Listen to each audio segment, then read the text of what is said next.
जय Hind, welcome back. तो finally दोस्तों हमारे नवी मुंबई इंटरनेशनल एयरपोर्ट का जो है वो इनॉग्रेशन हो चुका है और ऐसा कहा जाता है दिसंबर एंड से जो है यहाँ पर हमें फ्लाइंग भी देखने मिलेगी। यानी कि दिसंबर एंड से जो है यहाँ से हम सफ़र कर सकते हैं अलग अलग लोकेशन से और अलग अलग लोकेशन से लोग यहाँ पर आ सकते हैं और उसके बाद जो है डेफिनेटली प्रॉपर्टी में एक अच्छा ग्रोथ देखा जाएगा। अब जब ऐसी बातें करता हूँ ना तो कुछ लोग कमेंट सेक्शन में लिखते हैं कि कहाँ लोगों को रोज प्लेन से ऑफिस जाना है, कहाँ लोगों को रोज घर जाना है, कहाँ लोग एयरपोर्ट पे जाने वाले हैं। तो ऐसा नहीं होता है भाई। एप्रिसिएशन कैसे होता है कि जब एयरपोर्ट आता है तो एयरपोर्ट आएगा तो एयरपोर्ट में लोग काम करेंगे तो रेसिडेंशियल्स लगेंगे तो रेंट पे घर जाएंगे तो रेंटल वैल्यू अप्रिशिएट होगी और रेंटल वैल्यू अप्रिशिएट होगी तो डेफिनेटली प्रॉपर्टी की वैल्यू अप्रिशिएट होगी। लेकिन जब भी एवियन इंडस्ट्री कहीं पर भी आती तो एविएशन के साथ भी है ना और भी बिजनेसेस आते हैं। एग्जाम्पल के लिए बताऊंगा ट्रांसपोर्टेशन का बिजनेस। तो यहाँ पे जो है ये एयरपोर्ट जो है वो कार्गो का भी होने वाला है। तो लोगों को जब यहाँ से कार्गोज लगेंगे तो कार्गो के लिए गोडाउन्स लगेंगे, ऑफिसर्स लगेंगे। तो ऐसे मल्टीपल बिजनेस जो है ना एविएशन इंडस्ट्री के साथ आता है और डेफिनेटली उस वजह से उस लोकेशन पे जिस भी एरिया में एयरपोर्ट आ रहा है उस एरिया में अच्छा एप्रिसिएशन देखा जाता है। वैसे ये एयरपोर्ट जो है नवी मुंबई एयरपोर्ट वो मुंबई एयरपोर्ट का लोड कम करने के लिए बनाया जा रहा है। तो डेफिनेटली अब जो लोग टूवर्ड्स मुंबई ट्रैवल करते थे वो कम होगा और टूवर्ड्स नवी मुंबई ज़्यादा ट्रैवल होगा जस्ट बिकॉज ऑफ इस एयरपोर्ट की वजह से। अब ऐसा है कि ऐसी जब बातें आती है ना सामने तो लोगों को जो है वो प्रॉपर्टी खरीदनी होती है। लेकिन नवी मुंबई की प्रॉपर्टी ऑलरेडी शूटअप हो चुकी है। उल्वे जैसे लोकेशंस हो गए या फिर आसपास के लोकेशन हो गए, खारघर के जैसे लोकेशंस हो गए, कामोडे, कन्नौज, सब जगह महंगा हो चुका है। पर ऐसा कोई ऑप्शन है जहाँ पे सिडको का प्रेजेंस है। सिडको का प्रेजेंस मतलब क्या कि सिडको जहाँ पे सर्विसेज प्रोवाइड करी है, सिडको उस लोकेशन को प्लान करी है। जैसे वाशी, नेरुल, खारघर या फिर अरौली, घनसोली ये लोकेशन सिडको ने डेवलप किया। वैसा कोई और लोकेशन डेवलप करेगा तो जी हाँ दोस्तों, सिडको जो है पुष्पक नगर नाम से एक एयरपोर्ट के पास में लोकेशन डेवलप कर रही है। उसमें अच्छी बात क्या है कि वहाँ पर 5 स्टार होटल्स के लिए भी प्लॉट रिजर्व रखे हैं और सारे के सारे हाई राइज टावर है। अब ऐसा होता है कि यहाँ पे जो रेट है ना वो सारे नवी मुंबई में जहाँ पे सिडको का प्रेजेंस है उनके कंपैरिजन में प्राइसिंग बहुत कंट्रोल में, जहाँ पे आप ऑप्शन देख सकते हैं। अब जब भी मैं पुष्पक नगर जाता हूँ तो मेजोरिटी ग्लोबल ग्रुप के आपको प्रोजेक्ट्स दिखाता हूँ। रीजन उनके पास बहुत सारे प्रोजेक्ट्स हैं।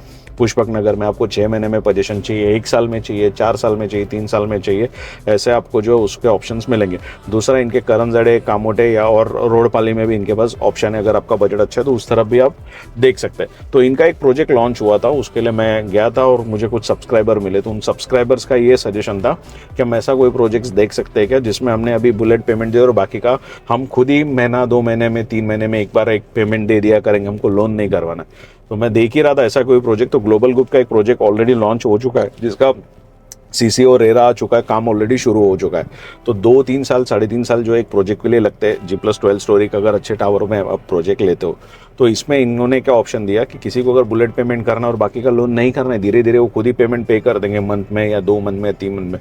तो अच्छा ऑप्शन है। तो इसका साइट विजिट के लिए मैं गया था और ये साइट विजिट जो मैंने शुरू किया था वो था हमारा JNPT हाईवे जो है वहाँ से कलम्बोली का एक जो रोड आता है वो जहाँ पे जॉइंट होता है वो T जंक्शन से मैंने ये शुरू किया। फिर साइट विजिट किया, इनका एक ऑलरेडी एग्जिस्टिंग प्रोजेक्ट था वो दिखाया और बाद में जो एक्चुअल प्रोजेक्ट है वो भी दिखाया। तो आपको पसंद आता तो ग्लोबल ग्रुप को जो है वो डायरेक्ट कॉन्टैक्ट कर सकते हैं। बाकी की इन्फॉर्मेशन जो है इस साइट लोकेशन, अभी का जो लोकेशन है ना ये T जंक्शन है। तो जनरली ये जो हाईवे हमें दिख रहा है ना, फ्लाईओवर दिख रहा है, ये हमारा जो है पनवेल JNPT हाईवे है। इस तरफ आता है, सामने की तरफ ये है करंजड़े, आगे ये ब्रिज जाके सीधा सीधा रोड जाके कनेक्ट होता है कलम्बोली सर्कल को। सामने की तरफ है कामोटे, उस तरफ है खारघर और बीच में है ये हमारा नवी मुंबई एयरपोर्ट। तो ये T जंक्शन है। जब भी हम खांडेश्वर स्टेशन से आते हैं तो यहाँ से आगे आने के बाद ऐसा आगे घूम के जो है हम जाते हैं पुष्पक नगर की तरफ। तो मैंने सोचा चलो अब जा ही रहे तो थोड़ा सा लोकेशन भी आपके साथ शेयर कर दूं। तो आगे जाके ये T जंक्शन बहुत अहम भूमिका निभाने वाला है। चलिए चलते हैं पुष्पक नगर। तो उस T जंक्शन से हमने है ना स्टार्ट कर दिए जर्नी ड्राइव करना। अब देखो ज़्यादा कुछ है नहीं, सिर्फ 1-2 मिनट ही ड्राइव करना है। पर ऐसा ना कि मैं ज़्यादा से ज़्यादा कोशिश करता हूँ कि वीडियो में ट्रांसपेरेंसी आए ताकि लोग बहुत दूर दूर से वीडियोस देख के साइड पे आते हैं। तो मेरा हमेशा से ये कोशिश होता है कि लोग आने से पहले उनको एक्चुअल रियलिटी पता हो, फैक्ट्स पता हो। ऐसा हाइड एंड सीक खेल के फिर जब लोग साइड पे आते तब पता चलता है कि उनका एक्सपीरियंस से चेंज हो गया। तो देखो एक चीज़ है, यहाँ पे अगर आप आते हो तो रोड्स अभी के लिए ख़राब है। अच्छा, उसके पीछे रीज़न क्या है कि पूरा एरिया ही डेवलप हो रहा है। तो बिल्डर्स, डेवलपर्स जो कंस्ट्रक्शन करते हैं उसके लिए जो बड़ी गाड़ियाँ आती है, डंपर्स आते हैं, वो सब तो आते ही है। साथ ही साथ जेसीबीज वगैरह भी चलते हैं। अब वो सबके रीज़न से ना रोड ख़राब होते ही है। अच्छा, ज़्यादा अच्छे बना भी नहीं सकते बिकॉज अगले 2-4 साल जो है कंस्ट्रक्शन कंटिन्यू चलने वाला है। तो ये एक रीज़न है कि आप आओगे तो बारिश का टाइम है तो थोड़े से रोड्स आपको ख़राब दिख सकते हैं, पर वो परमानेंट रहने वाला नहीं है। अभी इसका सिचुएशन अभी का तो बहुत ठीक है। उलवे जब बिगनिंग में था, जब शुरुआत इनिशियल स्टेज पे था ना, उलवे की हालत तो इससे भी बेकार थे। तो चलिए पुष्पक नगर चल रहे हैं। तो अभी के लिए थोड़ा आगे आते हैं तो पैरेलल एक सर्विस रोड मिलता है, तो सामने की तरफ कुछ ऐसा माहौल हमें देखने मिलता है। यहाँ से हम ड्राइव करके, तो अभी क्या करते हैं, पहले जो प्रोजेक्ट मैं आपको दिखाने वाला हूँ तो वो तो मैं दिखाऊंगा ही, लेकिन एक अपन का जो है ना सैंपल फ्लैट देख लेते हैं ताकि थोड़ा सा आइडिया है कंस्ट्रक्शन क्वालिटी कैसे। बाकी का थोड़ा सा इन्फॉर्मेशन जो है उधर से चलेंगे साइट के ऊपर, और पूरा इन्फॉर्मेशन फिर उस प्रोजेक्ट के बारे में साइट के ऊपर ही देने वाला हूँ।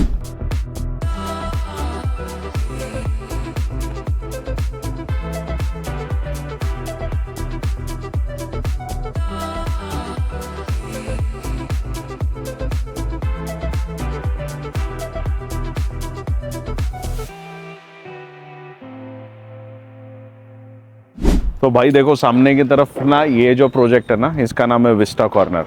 तो ये प्रोजेक्ट है ग्लोबल ग्रुप का। इसका जो अभी कुछ महीने पहले मैंने वीडियो भी अपलोड किया था, इसमें 1 बेड और 2 बेड के कॉन्फ़िगरेशंस है। तो ग्लोबल ग्रुप के ना अपने यहाँ पे कई सारे प्रोजेक्ट है। आई गेस 3-4 प्रोजेक्ट तो मुझे ही पता है। बाकी इसके अलावा इनके करंजड़े में भी प्रोजेक्ट है, कामोटे में है, रोडपाली में भी नया प्रोजेक्ट शुरू होने वाला है। तो यहाँ पर जो इनका एक सैंपल फ्लैट रेडी बना हुआ है वो अपन देखने चलते हैं, बिकॉज थोड़ा कंस्ट्रक्शन क्वालिटी कैसा होता है ना वो डेफिनेटली पता चलता है। अब ये प्रोजेक्ट और वो प्रोजेक्ट काफ़ी सिमिलर, बिकॉज वो भी G+11 का ही होने वाला है। तो पहले जो है ना ये प्रोजेक्ट देखते हैं, एक बार कंस्ट्रक्शन क्वालिटी समझते हैं। अभी इसमें क्या है, ज़्यादा इन्वेंट्री है नहीं, पर हाँ आप कांटेक्ट कर सकते हैं। अच्छा, इनके पास क्या है, आपको अफोर्डेबल सेगमेंट में के भी प्रोजेक्ट्स मिलेंगे, थोड़े एक्सपेंसिव देखने हैं, थोड़े पॉश लग्जरियस देखने हैं, वो भी आपको ऑप्शंस देखने मिलेंगे। चलिए चलते हैं ऊपर एक बार। तो चलिए ये एक फ्लैट जो है आपको दिखा देता हूँ। अच्छा, मैं आपको बताना चाहूँगा कि ये शो फ्लैट नहीं है, ये एक्चुअल फ्लैट ही है। तो जिस कंडीशन में जिस तरीके से रेडी होने वाले, इनफैक्ट इससे थोड़ा और बेटर होगा। ये तो इन्होंने इनिशियल स्टेज पे बना के रखा था, बिकॉज काम तो अभी भी चल रहा है। तो शुरुआत में जब रिक्वायर्ड रहता है कि लोगों को दिखाना होता है कंस्ट्रक्शन क्वालिटी, तो एक कोई फ्लैट रेडी किया जाता है। तो ये रेडी किया है, सिर्फ इसमें लाइट इंस्टॉल हुई है। बाकी जो कंस्ट्रक्शन क्वालिटी है वो आप यहाँ पे आके जो है वो देख सकते हैं। फ्लैट में इसमें एक्सप्लेन नहीं करूँगा, बिकॉज क्या होता है कि ये एक्चुअल फ्लैट है ही नहीं। तो इसमें जो है हमें सिर्फ आइडिया लेना था कि किस तरीके से कंस्ट्रक्शन होता है। जैसे यहाँ पे 2 प्लेटफॉर्म है। अच्छा, इसमें जो है वो टाइलिंग दोनों तरफ आप देखोगे ना तो बीम लेवल तक है, एक रेफ्रिजरेटर के लिए स्पेस है। अच्छा, फिर से इस तरफ अगर हम आते हैं तो ये भी वॉशरूम आप देखो, इसमें भी सारी टाइल्स इंस्टॉल हुई है। अच्छा, जो भी सैनिटरी फिटिंग है वो सारी ब्रांडेड है। अच्छा, टाइल्स आपका जो है वो अप टू बीम लेवल तक आता है। अच्छा, डोर्स भी इनके जो वॉशरूम के भी है वो वुडन डोर्स आते हैं। आगे लेके चलता हूँ आपको, तो यहाँ पे अगर हम देखते हैं तो ये है आपका कॉमन बेड। तो विंडो वगैरह सब कुछ यहाँ पे इंस्टॉल हुआ है, डोर्स इंस्टॉल हुआ है। तो आप नए प्रोजेक्ट में कभी भी बुकिंग करने जाओगे तो पहले के प्रोजेक्ट्स देखना ज़रूरी होता है। अभी यहाँ पे आप देखोगे ना तो ये लॉक वगैरह भी जो लगे वो यूरोपा के लगे हुए। तो सब कुछ जो है आपको ब्रांडेड ही मिलेगा। कहने का मतलब ये है, इस तरफ भी अगर आदमी आता है तो ये है हमारा मास्टर बेड। तो ये 2 BHK है। अगर आपको इसी प्रोजेक्ट में देखना है तो आप डायरेक्ट ग्लोबल ग्रुप को कांटेक्ट कर सकते हैं। बाकी जो मैंने आपको पेमेंट प्लान बताया कि इमीडिएट बेसिस पे आपने 10-15% या फिर 20% पेमेंट कर दे, और बाकी का जो है आप पर मंथ अपने हिसाब से भर सकते हो जैसा आपका अर्निंग हो। वो आपको एक बार बैठ के कैलकुलेशन करना पड़ेगा। तो बेसिक एक आइडिया आना चाहिए, इसके लिए ही आपको मैंने फ्लैट दिखाया था। बाकी अगर इसके लिए आपको कांटेक्ट करना है तो कर लीजिए। इस प्रोजेक्ट का नाम है विस्टा कॉर्नर। तो ये भी ग्लोबल ग्रुप का ही है। उनका कांटेक्ट नंबर तो पॉपअप हो रहा है, उन्हें आप कॉल करके साइट विजिट के लिए जा सकते हैं। वैसे ये प्रोजेक्ट्स देखना है, वो प्रोजेक्ट्स देखना, और भी इनके 3-4 प्रोजेक्ट्स है, वो सब कुछ एक साथ देख सकते हैं। तो यार ऐसा है कि हमने ये जो ग्लोबल ग्रुप का प्रोजेक्ट था ना विस्टा कॉर्नर, वो मैंने आपको दिखाई। एक्चुअल में जिस प्रोजेक्ट के बारे में हमारा डिस्कशन हो रहा है वो ये नहीं, पर ये मैंने इसके लिए बताया क्योंकि यहाँ पे आप कंस्ट्रक्शन क्वालिटी समझने के लिए आ सकते हैं। ऐसा होता है, मैं हमेशा से लोगों को बोलता हूँ कि जब भी आप किसी भी नए प्रोजेक्ट्स में बुक करने वाले हो, अंडर कंस्ट्रक्शन में हो या फिर नया शुरू होने वाला हो, तो बिल्डर के पास प्रोजेक्ट तो ज़रूर देखो। अभी इनके कंप्लीटेड प्रोजेक्ट तो बहुत है, पर पुष्पक नगर में ही आपको देखना है कि जो नियर टू कंप्लीशन है उसका काम कैसा चल रहा है, फिनिशिंग कैसा चल रहा है। तो ये प्रोजेक्ट आप देख सकते हैं। और भी प्रोजेक्ट्स हैं इनके, आपको मल्टीपल प्रोजेक्ट देखने मिलेंगे। अब हाल फिलहाल जो है हम इस तरफ थे सेक्टर 3 की तरफ, अब जो हम चलते हैं उस तरफ जो आप जहाँ पे इनका प्लॉट है, तो उधर का व्यू और भी यहाँ से अच्छा है। यहाँ का तो ठीक है, अच्छा ही है व्यू, एयरपोर्ट वगैरह भी यहाँ से दिखता है। पर उस तरफ जो है ना 4 से लेकर 10 तक के सेक्टर, वहाँ से आपको हिल व्यू देखने मिलता है। और उस प्रोजेक्ट का नाम ही हिल के ऊपर से है, क्योंकि वहाँ से हिल का व्यू आपको काफ़ी अच्छा देखने मिलने वाला है। तो चलिए फटाफट से जो है हाईवे की तरफ ये गाड़ी मैंने मोड़ ली है और चलते हम उस तरफ। तो देखिए इस तरफ आने के बाद जो मेन रोड है ना, वही मेन रोड से हम ड्राइव करने वाले हैं, बिकॉज ये डबल साइडेड रोड है। और इसी रोड के आगे जाके ना राइट साइड पे टर्न लेते तो वहीं पे प्रोजेक्ट है। तो एक बार आप जो है रोड वगैरह देख लीजिए। तो यहाँ पे पहले ऐसा था ना कि हम लोग आते थे तो इतना कंस्ट्रक्शंस देखने नहीं मिलता था, पर अच्छे से डेवलप हो रहा है। अगले 4 साल में तो पूरा ही भर जाएगा। मैंने जब बिगनिंग में इसके वीडियोस बनाए थे आज से 2-3 साल पहले, तब तो लिटरली यहाँ पे मतलब कुछ पानी भी पीने को नहीं मिलता था, इतना हालत ख़राब था, वर्स्ट कंडीशन था। और अभी देखते तो मल्टीपल प्रोजेक्ट्स बन रहे हैं, कंस्ट्रक्शंस अच्छे हो रहे हैं, डेवलपमेंट सामने होते हुए दिखाई दे रही है। पहले लोग ही नहीं दिखते थे यहाँ पे, सिर्फ प्लॉटिंग ही थी, पर अब देखो काफ़ी सारे लोगों के प्रोजेक्ट शुरू हो चुके हैं। कहने का मतलब क्या है कि टाइम चेंज होता है, धीरे धीरे कंस्ट्रक्शन डेवलपमेंट आगे बढ़ती है और उसके अकॉर्डिंगली रेट भी बढ़ता है। फिर बाद में एक दिन लोगों को पता चलता है कि अभी ये तो बजट से बाहर चले गए। चलिए एनीवेज ऑलमोस्ट जो है हम लोकेशन पे पहुंच चुके हैं, जो प्लॉट के बारे में, जिस प्रोजेक्ट के बारे में हमारा डिस्कशन था वहाँ पर। तो सामने की तरफ आप देखिए, सबसे पहले व्यू ऐसा खतरनाक शानदार व्यू यहाँ पे हमें देखने मिलने वाला है। तो ये हम ड्राइव करके ऑलरेडी पहुंच चुके हैं। तो ये पूरा ऐसा है ना, हिली है, हिले है यहाँ पे। तो काफ़ी बेटर एक्सपीरियंस जो है ना यहाँ के लोगों के लिए मिलने वाला है। काफ़ी टाइम ऐसा लोग बोलते हैं कि पता नहीं कैसे डेवलप होगा। देखो सिडको ने जब नवी मुंबई डेवलप करना शुरू कर दिया ना, तो पूरी हालत ऐसे ही थी, पूरी नवी मुंबई ऐसे ये सीनेरियो से गुजरी है। और आज हम देखते हैं ना तो फाइन रिजल्ट है ना बहुत अलग होता है। चलिए एनीवेज लोकेशन पे तो ऑलरेडी हम पहुंच चुके हैं।